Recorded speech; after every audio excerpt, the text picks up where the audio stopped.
पीर चैदिया सबसे पहले सबसे तेज हर खबर पर होगी हमारे नजर चैनल। इस फरेबी दुनिया में मुझे दुनियादारी नहीं आती, झूठ को सच साबित करने की मुझे कलाकारी नहीं आती, सुर्खियों में बने रहने की मुझे चाटुकारी नहीं आती, जिसमें सिर्फ मेरा हित हो मुझे वो समझदारी नहीं आती। शायद मैं इसीलिए पीछे हूं, मुझे होशियारी नहीं आती।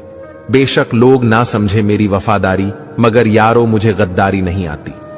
नमस्कार दोस्तों, आपको कश्मीरी मुसलमान जब भी दिखाया गया पत्थरबाज की शक्ल में दिखाया गया, लेकिन आज मैं आपको असल कश्मीरी मुसलमान दिखाती हूँ। आपके सामने ये कश्मीर है, यहाँ भयंकर बर्फ पड़ रही है, सड़कों पर 1-1 फीट तक बर्फ जमा हो गई है, लिहाजा जो पर्यटक जहाँ थे वहीं पर फंस गए हैं। बर्फ से पटी सड़क पर हिंदू पर्यटकों की मदद करता ये अब्दुल है।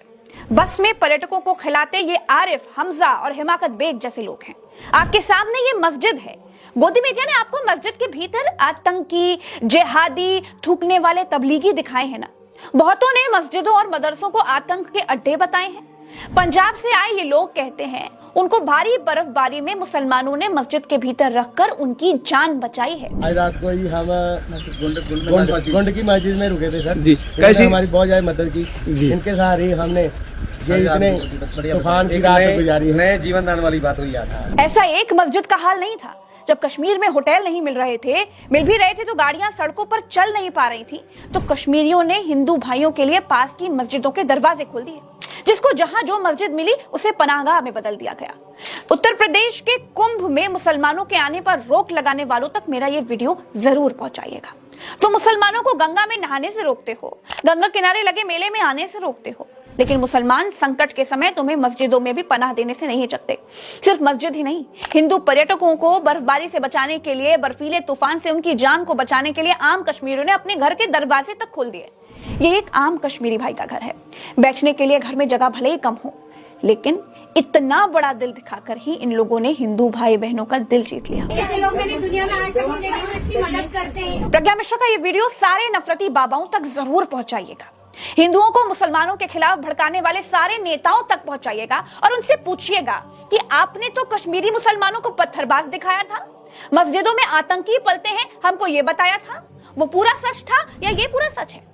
आज की यह खबर देखने का अगर समय आपके पास नहीं है तो कोई बात नहीं, वीडियो को सेव कर लीजिएगा, बाद में देखिएगा, लेकिन जब भी देखिएगा प्लीज पूरा देखिएगा। मेरी गारंटी है कि ये खबर आपके विचारों पर जरूर असर करेगी, हिंदू मुसलमान के जहर से आपको जरूर सेव करेगी, उस असर को जरूर कम करेगी। कश्मीर और कश्मीरी मुसलमान वैसे नहीं है जैसा आज तक हमें बताया और दिखाया गया है। कश्मीरी मुसलमानों ने 1-2 नहीं 2000 हिंदू पर्यटकों को अपने घर और मस्जिदों में जगह दी। 1800 गाड़ियां बर्फबारी में फंसी हुई थी दोस्तों। गांदरबल, सोनमर्ग, गुलमर्ग, पहलगाम, इन जगहों का तापमान -22 डिग्री था। कश्मीरियों ने हिंदू पर्यटकों को सिर्फ पनाह ही नहीं दी, जिसके घर में जो राशन पानी था, जिससे जो जितना बन पड़ा उस हिसाब से उसने उसकी सेवा की। दैनिक भास्कर अखबार में छपी इस खबर का हिस्सा पढ़िए आप जरा। दूध पकड़ी में फंसे 9 पर्यटकों में एक पर्यटक राजेश राजपूत ने बताया कि हम बर्फबारी में 4 घंटे तक फंसे थे। शाम होने लगी थी, तापमान गिरने लगा था। अनीस अहमद और उनके परिवार के लोग आए और हमें लेकर गए, और उन्होंने हमारा जो ख्याल रखा वो हमेशा याद रहेगा। ऐसे और भी उदाहरण अखबार ने छापे हैं, अब वीडियो रोक कर खुद पढ़ सकते हैं। दोस्तों, ये नेताओं के भड़काने में प्लीज मत आइए, बाबाओं के लड़ाने से लड़िए मत। बस एक बात याद रखिए, 700 साल तक इस देश पर मुगल शासन रहा। 700 साल तक देश पर मुसलमानों ने एक छत्र राज किया है। अगर मुस्लिम राजाओं ने तलवार के दम पर इस्लाम फैलाया होता तो आपको लगता है कि 700 साल में भारत के भीतर कोई हिंदू बचता? और अगर 700 सालों तक मुगलों ने भारत में तलवार के दम पर इस्लाम फैलाया था तो भारत में सिर्फ 20% ही मुसलमान क्यों रहे? क्यों बहुसंख्यक आबादी मुगल काल में भी हिंदुओं की ही थी? मेरे ये बताने का मतलब सिर्फ इतना है कि अपने अपने धर्म का प्रसार सब करते हैं, अपनी अपनी तरह से करते हैं।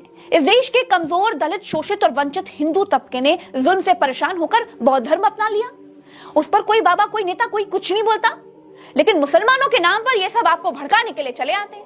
मस्जिदें खोदने के इस अमृत काल में हो सकता है आपको प्रज्ञा मिश्रा की बात पसंद ना आए, लेकिन तब भी मेरी आखिरी कोशिश यही रहेगी कि मैं चींटी जितने प्रयास से अगर मुट्ठी भर लोगों के दिमाग को भी अगर नफरत के जहर से निकाल पाऊं तो मैं खुद को बड़ा सौभाग्यशाली समझूंगी।